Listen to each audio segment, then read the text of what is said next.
او د هجرت نه مخکې رسول الله صلی الله علیه وسلم یو بل مدرسه جوړه کړې صحابه ته وی چې لاړ شي یو صحابي حضرت اسعد ابن زراره رضی الله عنه داغه پکور کې وی دیرش هغه مطالبه کړې و صاحب دا مهاجرین بزدان سره بولم یو نابینا صحابي عبد الله ابن ام مکتوم رضی الله عنه او مصعب ابن عمر رضی الله عنه دی ورکل وی دی بخلکو ته قرآن خی او دین بخی عقیده بخی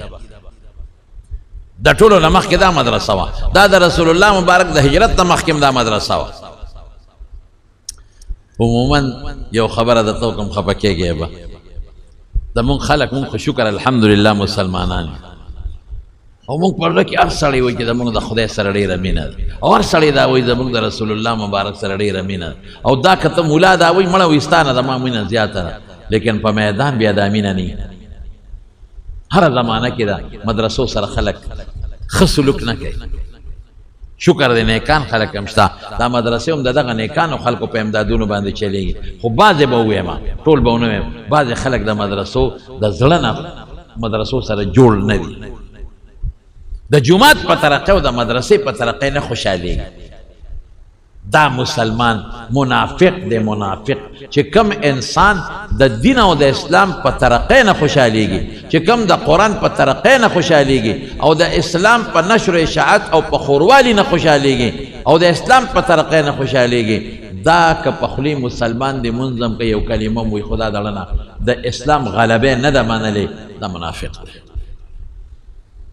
نو چې هلته مدرسه جوړه شوه د مدینې خلک راغونډ شو میټینګ یو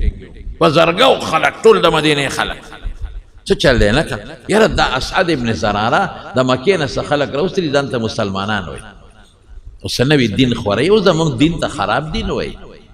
موږ ته وایي تاسو کافران یا دوزخ ته به دی ستاسو پلاران نیکونه دوزخ ته تللي دي هلکه دا څنګه چل دی او دا نانې ورو خلک هم واړ اړوي راغلي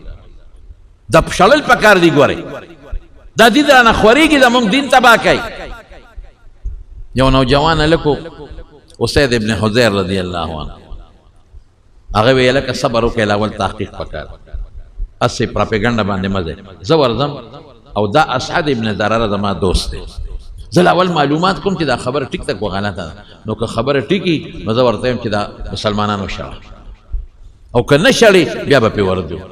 ډېره ښه خبره ده اسید ابن حضیر ورغی دروازې وته واله اسعد ابن زراره ولا راوت مرګري په خیر سلام علیکم څنګه چل دی هلکه اورېدلې مې دي چې تا د مکې نه څوک راوستلي خلک او څه نوي دین خوری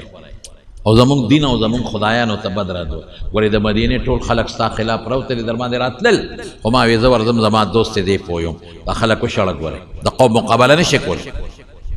ټول قوم در باندې راځي د میلمنو به دین بېعزتي وشي او ستا به مشي لهذا داسې خلک وشړه نوي دین راته مخ وره او بس د پلار نیکه زوړ دین اسد ابن زراره هوښیار هغه وی اسیده ته خو زما دوست دی راځه دا خو ستا کور دی راځه را دننه شه خلک ته په خپله ورسره خبرې وکړه نو که دې خوښ نه شو خرابې خبرې کوي نو ستا اختیار دی ما نه تپوس مه کوه مکې ته یې شړه او که ښه خلک یې او سمې خبرې کوي نو زما میلمانه دي ولې را باندې میلمانه شړئ هغه وی دا خو هوښیاره خبره ده یسې ورننه وته هغه نابینا صحابي عبدالله ابن ام مکتوم هغه ته یې د سره یو څو خبرې وکړه هغه ورته د قرآن شریف تلاوت شروع واه واه چې کوم سړی د رسول الله مبارک شاګردي او حضور پاک ورته قرآن خولي په سترګو ړوند هغه چې د قرآن کم تلاوت په کم شوق ورته وکړه اسید ابن حضیر خاموش اوهو دا څه دي تا ماته څه وویه خو عربۍ کې د قرآن دي خو عربو پې پوهېدل دا دې څه وویې دا څه شی دی دا زمونږ د الله کلام دی قرآن شریف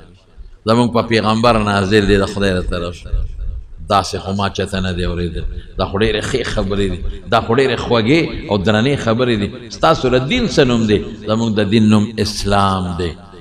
په دې کې به څوک څنګه داخلېږي بس دا ټکې به وایي چې اشهد ان لا اله الا الله الله یو دی شریک نه لري واشهد ان محمدا عبده ورسوله چې محمد صلی الله علیه وسلم د الله مقرب بنده او د خدای رسول دا به بس اسید ابن حضیر کلمه شهادت وی خدای مسلمان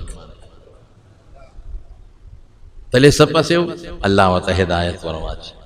لاړ قوم ته وی قومه هغه خلق خو ما په ولیدل ما وسره خبرې وکړې خو سم خلق دی نیکان صالحان خلق دی دا غوی دین خو سم دین دی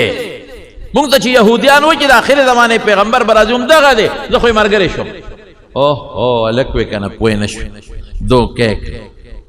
سعد ابن معاذ رضی الله عنه دا د اوس قبیلې سردارو هغه وی زه ورځم چا چې دا مسلمانان راوستي اسعد ابن زراره زما د ترور زوی دی زما رشته دار دی زه پویم که پوه شو ښه او که دا مسلمانان یې ونه شړل نو زه به قوم سره ولاړ یم هغه سره نه ودرېږم ډېره ښه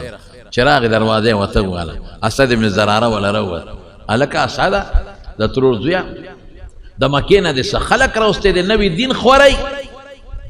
او زمونږ دین پسې بد رځوئ ټول د مدینې خلک ستا خلاف راوتی دی خو ما ورته وی زه ورځم دی پویومه ګورې د قوم مقابله ګرانه ده دا خلک شړه او که دا دې ونه شړل نو قوم در باندې راځي ګورې زه دې مرسته نشم کولی زه به هم د قوم ملګری هغه ورته وی راځه ته تا دننه کوم ستا خپل کور دی خلکو سره خبرې وکړه که خبرې ښې وې نو میلمانه دي ولې را باندې شړئ او که خبرې بدې دي او ستا خوښې نه شوې ما تا له اختیار درکړه د مټې ونیسه او شړئ یاره دا خو هوښیاره خبره کور ته یې دننه کړه همغه نابینا صحابي ته یو څو خبرې ورسره وکړه د هغه خبرې څه وې د قرآن شریف تلاوت یې ورته شروع چې سعد ابن معاذ واورېدل اوهو دا څه شی دی خو عربي و قرآن عربی کې دی پې پوه شو دې خو زما پړه کې کرښې جوړې کړې دا خو زما زړه کې ورننوت دا څه شی دی وی دا زمونږ د الله کلام دی د رب زمونږ په ښکلي پیغمبر یې نازل کړی زمونږ ستاسو د هدایت دپاره لا احسن من هذا د دې نه ښکلی شی بل نشته دی ډېر مزېدار ستاسو د دین څه نوم دی اسلام څنګه به پکې سړی داخلېږي دغه کلمه شهادت به ووایي نو سعد ابن معاذ کلمه شهادت وی خدای مسلمان کړو جلال قوم ټول ناست قوم ته وی قومه زه څنګه سړی وی ته خو ډېر ښه سړی ناروغ یم که لیونی نه نه ته خو زمونږ مشر یې وی که زه یو فیصله وکړم زما خبره به منې قوم ورته وی صاحب قوم خو وی چې نن سبا خلک په دې خوشحالېږي چې راځئ چې پې ورځو نو قوم ورته وی چې بلکل چې ته مخکې کېږه موږ درپسې یو وی ما روستو نه شي سوال نه پیدا کړي ته به یو خبره کې موږ به د نرستو کېږو وی ښه نو لاړم د هغوی خبرې مې واورېد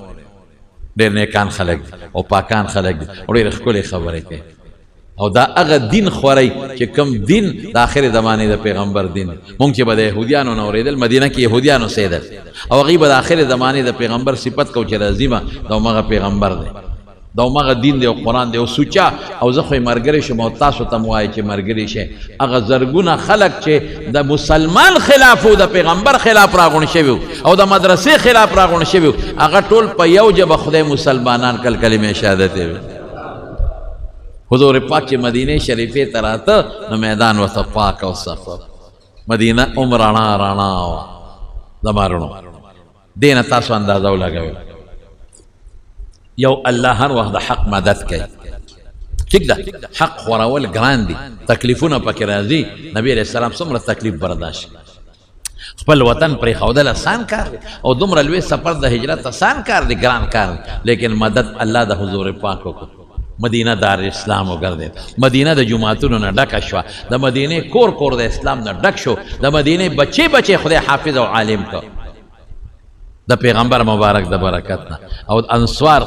ډېر هوښیار خلک او انصار خوش قسمت او رسول الله مبارک د هغوی په قسمت خدای پاک ورورسه